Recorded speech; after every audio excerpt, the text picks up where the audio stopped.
Mamunos, rapidos, huliin ang dalawang yun!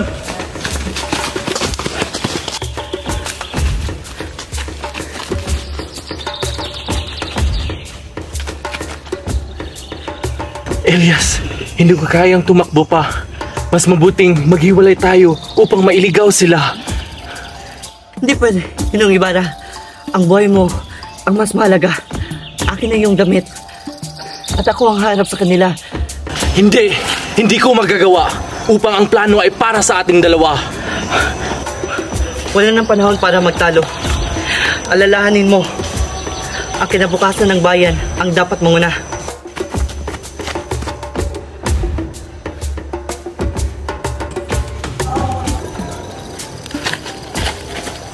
Yun! Si Ginong Ibarra! Kapunta ng bangka!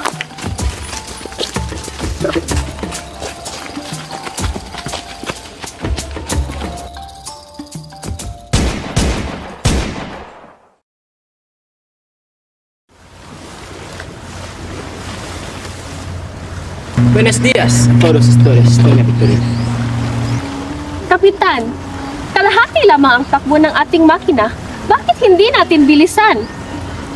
Donya, kung ating bibilisan ay malalagos tayo sa mga palayan. Mangyari man, ay walang maayos na lawa ang lupain ito. Ang lunas ay napakadali. Ewan ko ba kung walang sino man ang nakaisip nito? Magbukas ng bagong ilog na gawa sa kanal at sarhan ang dating Ilog Pasig.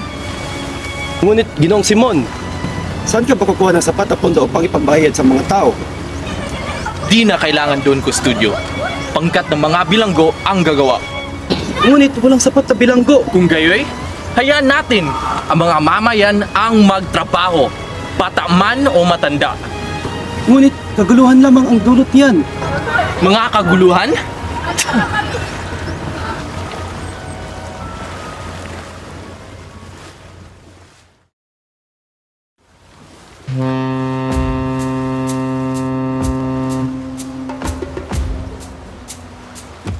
Oh, Basilio! Po, Kapitan! Kamusta nga pala binubuo niyong akademya ng Wikang Kastila? Mabuti naman po, Kapitan. Nakahanda na po ang mga guro at paaralan na aming gagamitin. Mukhang hindi matutuloy yan. Kasi, di ba, tutol si Padre Sibayla. Ngunit, niregaluhan namin ng 2 kabayo ng kastanyo ang general. At nangakong tutulungan niya kami. At saan naman kayong kukuha ng pondo? Mag-aambag ang bawat isa sa amin. At ang mga kagamitan ay ibibigay namin sa napakayabang na si Makarai. Mabuti naman kung ganun. Sana maging matagumpay inyong mga plano. Paano? Mauna na ako sa taas. May kailangan akong gagawin.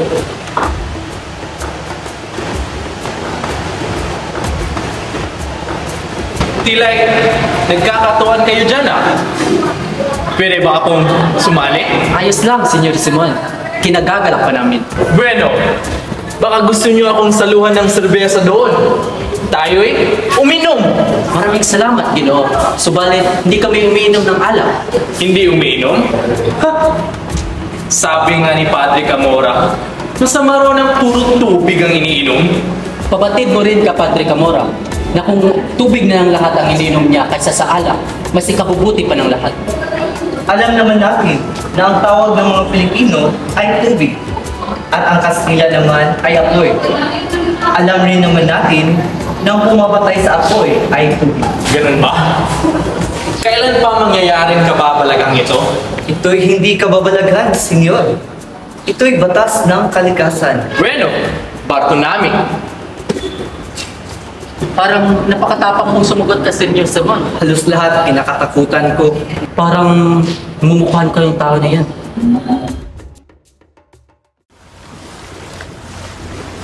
Walang galang na po, Kapitan.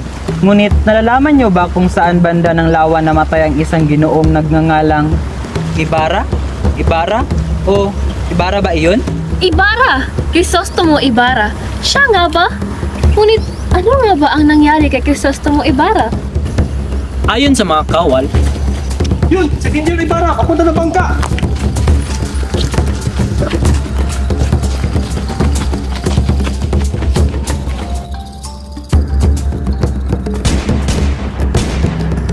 at ngayon, 13 taon na ang nakalipas ng pangyaring Kung gayon kapitan, ang kanyang bangkay ay... Nakasama sa libing ng kanyang ama. Hindi ba't isa rin siyang filibustero? Yan ang tinatawag na murang paglilibing. Tama ba, Padre Camora? Sadyang hindi magkakaroon ng marangal na libingan, mga filibustero.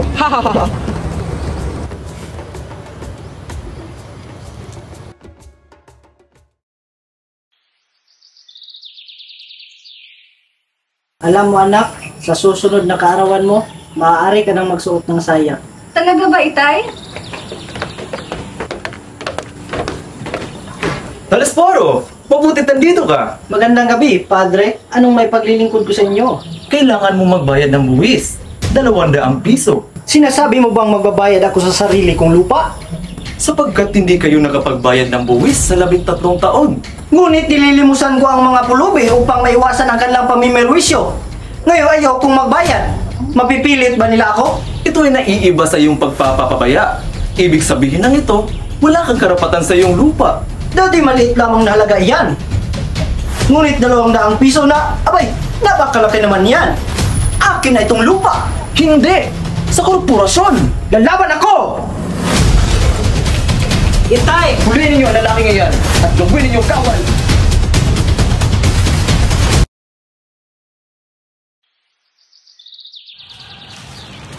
Matagal na rin ang huling punta ko rito.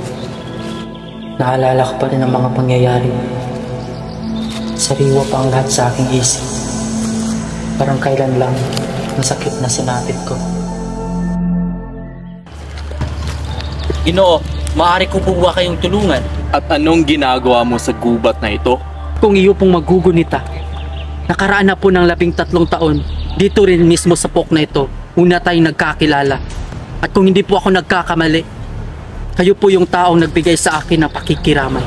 At sino ako sa tingin mo? Isang taong pinalagay kong dakila. Isang taong alam ng lahat, maliban sa akin, napatay na.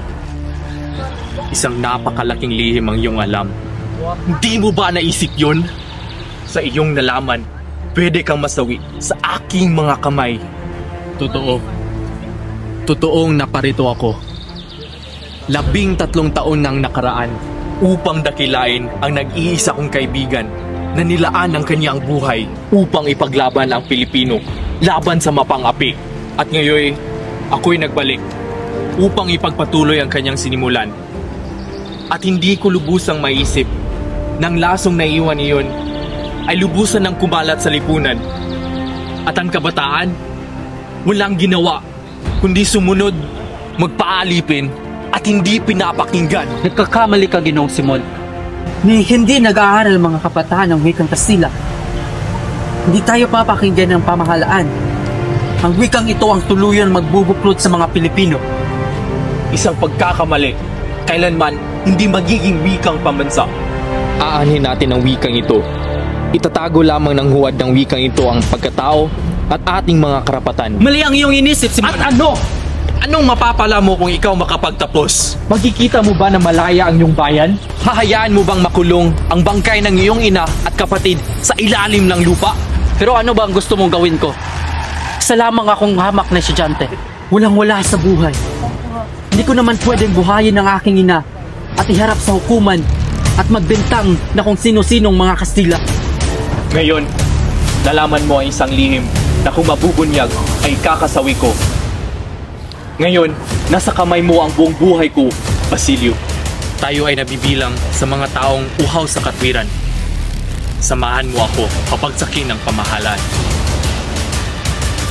Pag-iisipan ko muna, Ginoong Simon. Mamamatay ang mahihina. Matitira ang malalakas. Kunting tiis na lang, malapit na akong magtagumpay. Kaunting tiis na lang.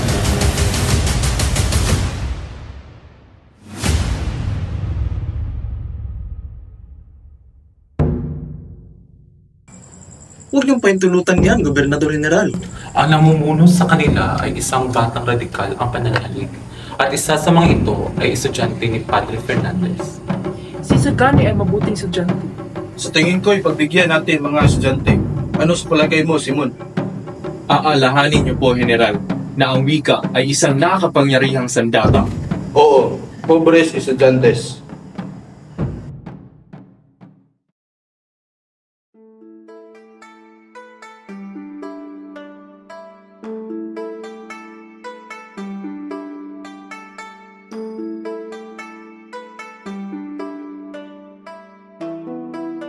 Ano, Quiroga? Kamusta? Senyor Simon, mahirap ngayon na aking negosyo. Anong mahirap? Niligtas kita sa maraming mga opisyal na humihingi sa'yo ng pera. Pinautang ko sila ng pera upang hindi ka na mabala. Pero senyor, marami rin ang may utang sa akin at hindi ko sila masingil. Dahil wala rin akong resibo para sila'y aking singilin. Kung gayoy, ilapit mo sila sa akin. Ah, Quiroga, may ilan nga pala kong ipapasok sa iyong kahon ng baril at itago mo ito sa kamali.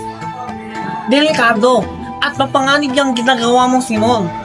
Huwag kang matakot. Ako ang bahala. Naunawaan mo ba, Quiroga? Siya. Basta siguraduhin mo hindi ako sasabit dyan.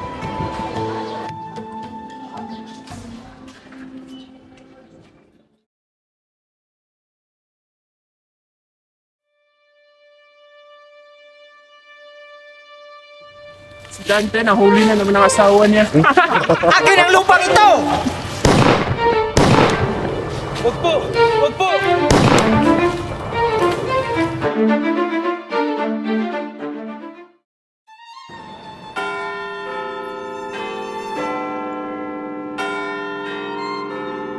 Sadyang wala na talagang mudo ang mga kabataan ngayon. Paumaning Ginoo, di ba kayo ang dahilan kung bakit nabigo ang aming mga planong magtatag ng Akademya ng Wikang Kastila? Ako nga, kaya dapat nyo akong pasalamatan. Ngunit ano ang aming pasasalamatan? Gusto nyo bang dagdagan ng 40 wika ng ating bansa? Lalo nang di tayo magkakaintindihan yan. Ngunit Ginoo, sa paglaganap ng Wikang Kastila, mas mapapalaki tayo sa pamalaan at mas lalo tayong magkakaintindihan. Dahil sa ginawa mong ito, mauudlot ang pag-unlad ng Pilipinas sa 100 taon. Isang malaking kamalian. Anong gusto nyong gawin? Patayin na inyong katauhan? Ipaubaya inyong utak sa ibang pag-iisip? Lalo na kayong maging pilay at pipi. Ano ang iyong ibig sabihin, Ginoo? Ang wika ay salamin ng kaluluwa. At kapag inalis niyan ay wala ng katarungan. At ang bansa ay pwedeng mamatay. Kapag ganyan ang inyong pag-iisip, habang buhay kayong nakagapos sa kapangyarihan ng Espanya nang walang kalayaan. Iyan ang iyong paniniwala. Ngunit sa pamamagitan ng pagsasabuhay ay hindi mo kami mapigilan sa aming balak. Kami ang nasa batas at kami ang matuwid.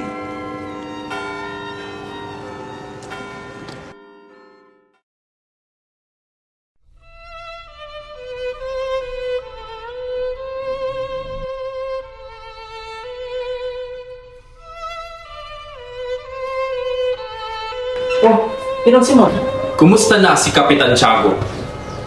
mahina na ang kanyang pulso at wala na rin ganang kumain. Tuloy na kumakalat ang mga lasong sa kanyang katawan. Ano bang pakay mo, Ginong Simon? Naparito ako para sa dalawang bagay. Ang kamatayan mo o ang kinabukasan mo. Sa panig ng umaapi o sa panig ng iyong bayan. Sa panig ng umaapi o sa panig ng inaapi? Yan ang di ko alam. Magpasya ka. Kailangan mo magdesisyon. Sa loob lamang ng 1 oras, magsisimula ng himagsikan. At bukas, wala nang universidad, wala nang mag-aaral, at wala nang magpapahirap. Ngunit, ang paghihimagsik ay pagtitiwakal. Paghihimagsik lang tanging pag-asa. Nasa karunungan ng pag-asa. Subalit, ang karunungan lamang ang siyang walang kamatayan. Pananalig sa karunungan at salitang pag-ibig sa bayan ay magkakaroon ng kahulugan. Nawawalan ka ng prinsipyo at pansariling katauhan. Nakikita ko, hindi ka isang Pilipino, kundi busabos ng Espanya. Yan ay walang katotohanan. Sige, alang-alang sa alaala ni Elias, pamunuhan mo ang hukbo, lusubin mo ang Santa Clara, kunin mo isang tao ikaw lang ang nakakakilala, bukod kay Kapitan Tiago, si Maria Clara. Huli na kayo doon, Simon. Sapagkat patay na si Maria Clara. Patay? Paano nangyari ito? Namatay siya noong ika-6 ng hapon. Naparoon ako sa kumbento upang makabalita. Nakasabihin sa akin. At pagbalik ko, may liham. Liham na galing ka, Padre Salve. na ito namang ipinadala kang Kapitan Tiago. At ito rin ang dahilan kung bakit nagwala si Kapitan. Hindi. Hindi papatay si Maria Clara. Ililigtas ko siya. Ililigtas ko si Maria Clara. Ililigtas ko siya ngayon. Ginoong Simon, minahon kayo. Wala na tayong magagawa, hindi tanggapin ang katotohanan. Namatay siya nang hindi man lamang alam na ako'y nagbalik.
Crisostemo Ibarra.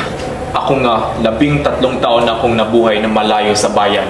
13 taon ako naghihintay, nag-aalala, umaasa na maiituwid ko ang iyong mga kamalian. Pinilit mo si Maria Clara na magpakasal sa dayuhan. Wala kang karapatan diktahin ang kanyang buhay. Ang anak ko, patay na. Si Maria Clara ay hindi mo anak. Anong ibig mong sabihin? Anak siya ni Padre Damaso.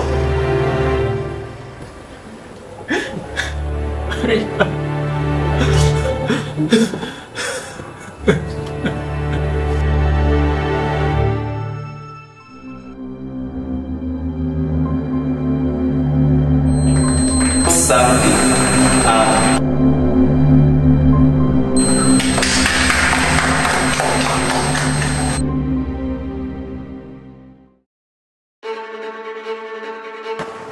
Ginoong Simon! Ginoong Simon! Oh, Basilio! Anong sadya mo rito? Naging masama akong kapatid at anak. Kalimutan kong pinaslang ang aking kapatid. Pinahirapan ang aking ina. Pinarusahan na ako ng Diyos. Wala akong ipang nararamdaman. Nagbigalit at bighati. Sasama na ako sa Ginoong Simon. Sandali. Dinamita ba yan? Oo. Ngunit hindi ito basta dinamita lang.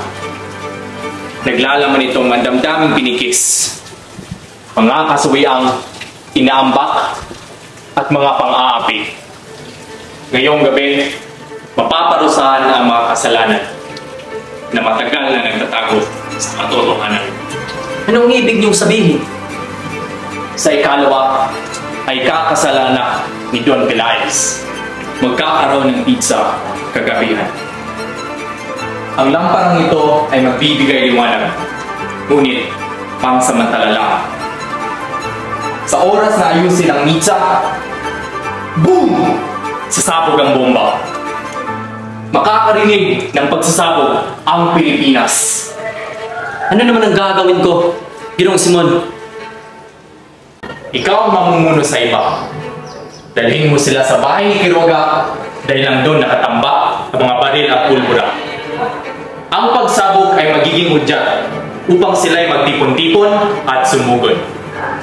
Ang mga mistizo, Indio, Insik, Kastila, lahat sila ay mamamatay.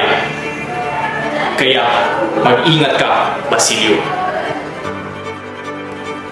Mag-ingat din po kayo, Ginoong Simon.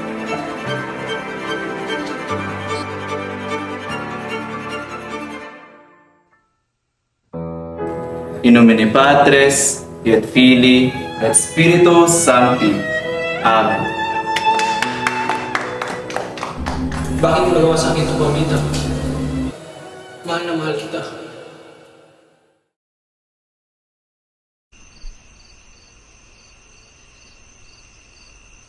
Ginoong Simon, mabuti na lamang at ikaw ay nakarating. Halika, saluhan mo kami sa pagkainan. Salamat sa mainit na pagtanggap, Doña Victorina. Ngunit, hindi ako magtatagal pa. Ano? Hindi maaari. Hindi ako makakapayag na umalis ka kaagad. Halika, saluhan mo kami. Dala niyo ba ang regalo? Oo, dala niya. Kung gayoy, maganda na kayo. Huwag kang mag-alala, Basilio. Huwag kang mag-alala. Tiyak na maayos rin ang lahat. Oh, Sagani, saan ka pupunta? Pupuntahan ko si Paulita. Kailangan ko siya makausap ngayon. Sandali, huwag ka doon tumuloy.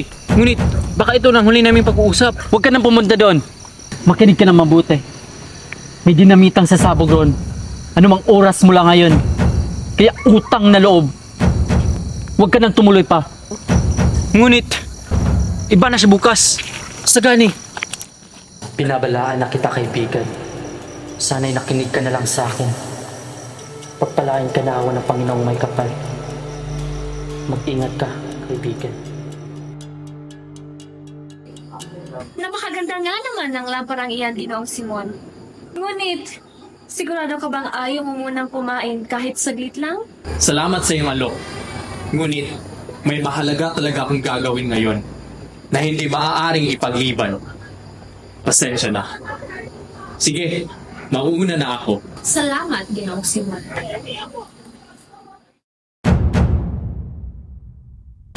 Oh, Senyor Simon, ba't ka nagmamadali? Huwag gayon, Quiroga. Ako'y nagmamadali.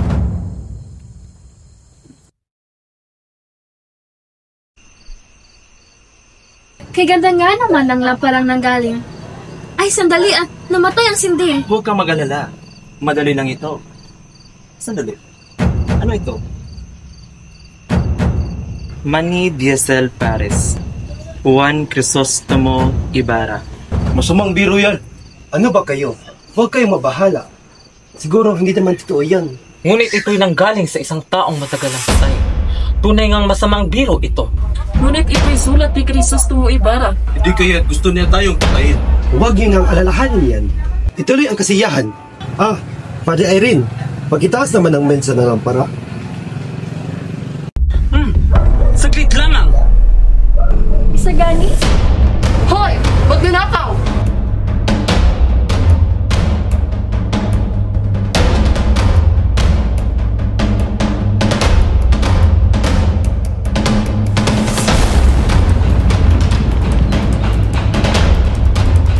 Senyor Simon, masamang balita. Hindi na tuloy ang pagsabog. Bakit? Si Sagani, tinapon niya ang lampara sa ilog. Sige na. Tumakbo ka na. Pero, iligtas mo yung sarili. Bilis!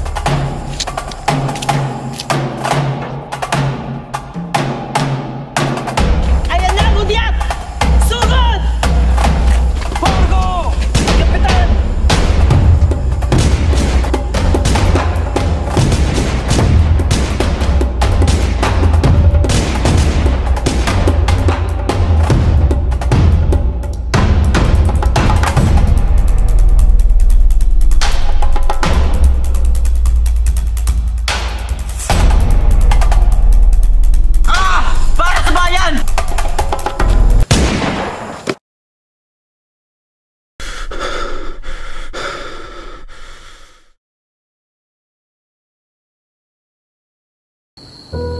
Bakit ako nabigo? Bakit ako pinaparusahan ng ganito? Tapos na aking misyon. Sir Simon! Diyos ko! Sandali at tatawag ako ng doktor. Huwag na kayong mag-alala, Padre. Nangyari na ang nangyari. Gumagabi na. Nais ko sanang sabihin sa iyo ang aking lihim. Handa akong makinig, Senyor Simon. Totoo bang may Diyos na gumagabay sa atin? Hindi ba? Oo, Senyor Simon. At ang Diyos ang tumutulong sa atin kapag wala na tayong mapupuntahan. Padre, tulungan niyo po ako. Ayoko pong mamatay na may dalang kasamaan. Nais ko sana mangumpisal sa inyo. Handa akong makinig, Senyor Simon. Pilano ko po lahat ng ito. Dahil galit na galit ako sa mundo noon. Bumalik ako upang maghiganti. Maghiganti sa mga taong umapi sa akin. Diyos ko, Papawalag ka sana ng Panginoon. Anak, palagi mong tatandaan na ang buhay ay hindi lang puro masaya. Minsan kailangan rin natin na makaranas ng sakit upang tayo ay matuto. Tandaan mo na walang maidudulot na maganda ang paghihiganti. Magdudulot lang ito ng panibagong kasamaan. Palagi mong tatandaan, palagi kang may matututunan sa buhay at ang mga pangyayari sa plano mo. Hindi gusto ng Diyos na hindi ka maisakatuparan dahil alam niyang ito ay mali. hindi ko maintindihan. Bakit ako pinaparusahan? Hindi ka niya pinaparusahan, anak. Yan ay isang pagsubok lamang na kailangan mong lagpasan. Hindi ka niya bibigyan ng pagsubok na hindi mo kayang paglabanan. Naiintindihan ng Diyos na ikaw ay naipit lang sa isang puot at galit sa iyong puso kung bakit mo nagawa ang ganitong mga bagay. Palagi mong tatandaan, palagi kang may natututunan sa buhay at ang mga pangyayari sa plano mo. Hindi gusto ng Diyos na hindi ka maisakatuparan dahil alam niyang ito ay mali. Maraming salamat, Padre. Ngayon, mamamatay na ako ng payapa. Ang kayamanan ang siyang lason sa lahat ng tao. Ito ang nagpapabulag at nag-uudyok na gumawa sila ng kasalanan. Kung may tao mang nangangailangan ng mataas na hangarin, ipahintulot ng Diyos na ikaw ay matagpuan. Samantala, diyan ka muna sa ilalim ng dagat, kung saan hindi makakapalugit ang kasamaan.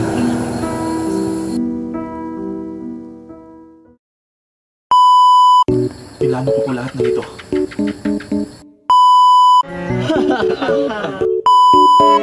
Si Gani? Padre Irene. Hindi kami umiinom ng alak. Hindi kami umiinom ng alak. Ano ba kayo? Ano ba kayo? Huwag kayo mabahala, di naman totoo yan. Huwag kayo mabahala, di naman totoo yan.